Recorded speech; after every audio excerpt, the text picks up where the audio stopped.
साहेब, पूरग्रस्त भागाची आपण पाहणी केली, आता रावणगावात आलात, काय परिस्थिती?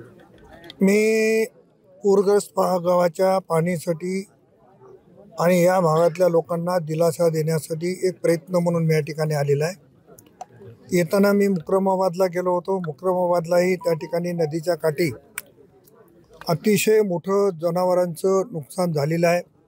त्याच्यामध्ये बालाजीराव कंकरे असतील, दुसरे कंकरे असतील की अन्य लोकांचे असतील, जवळपास 100-125 जनावरं तिथनं वाहून गेलेले आहेत.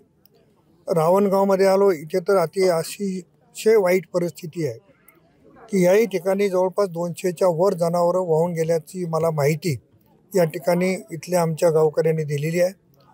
पावसामध्ये राजीव पाटील रावणगावकरांच्या घराचा आसरा काही लोकांना मिळाला आणि बाकी जी गोरगरीब माणसं आहेत ती बाहेर होती उघड्यावर. दुर्दैवानं जीवितहानी झाली नसली तरी जीवितहानीपेक्षाही वाईट परिस्थिती या लोकांवर उद्भवलेली आहे. त्याच्यामुळं या लोकांना भेटावं, यांचं सांत्वन करावं या भूमिकेतून आलो. शासन यांच्या पाठीशी खंबीरपणानं उभा आहे. निश्चितपणानं शासन योग्य ते पावलं उचलतील. मी देखील माननीय मुख्यमंत्री महोदय, माननीय उपमुख्यमंत्री महोदय यांना भेटून विनंती करणार आहे. परंतु या ठिकाणी आल्यावर एक चित्र जे मी बघितलं, मी जरी सत्ताधारी पक्षातला असलो तरी काही गोष्टी सत्य सांगणं ठीक आहे. आता जी ही शेड मारलेली आहे ही 100% बोगस कामं झालेली आहे. या शेडमध्ये आज ही परिस्थिती आहे तर उद्या परिस्थिती काय निर्माण होईल.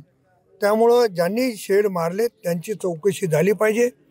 त्यांच्याकडून नुसतं त्यांची बिलं थांबून चालणार नाही तर त्यांच्याकडून दंड वसूल केला पाहिजे. अशा पद्धतीची विनंती मी संबंधिताकडे करणार आहे. साहेब, हसनाळमध्ये 5 जणांचा मृत्यू झाला, तिथं सुद्धा असंच दंड झाला.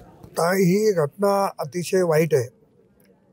आपण माननीय मुख्यमंत्री महोदयांनी पण स्टेटमेंट दिलेलं आहे की 206 मिलीमीटर पाऊस एका दिवसामध्ये झाला. एवढा पाऊस कधीही कुठेही झालेला नाही. त्यामुळं ही बाब गांभीर्याने सरकारने देखील घेतलेली आहे. त्या ठिकाणी 5 मृतदेह हे वाहून गेले होते आणि सुदैवानं ते सापडले. त्या गावावर आज एकदम शोककळा पसरलेली आहे. गाव पूर्ण शोकमग्न आहे आणि त्या ठिकाणी पण योग्य ती मदत करण्याची भूमिका घेतलेली आहे. मी माननीय जिल्हाधिकारी, प्रशासनाचे आणि या भागातले आमचे नेते गोजेगावकरांचे मनापासून मी आभार किंवा त्यांना धन्यवाद देणार आहे. अशा परिस्थितीमध्ये त्यांनी लक्ष ठेवून जवळपास 350च्या जवळ लोक अडकलेली होती. जिल्हाधिकाऱ्यांनी त्याच्यावर तात्काळ कारवाई केली आणि लोकांना सुरक्षित स्थळी हलवण्याचं काम केलेलं आहे.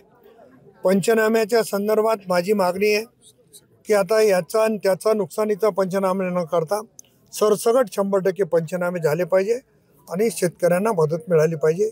या भूमिकेचा मी आहे.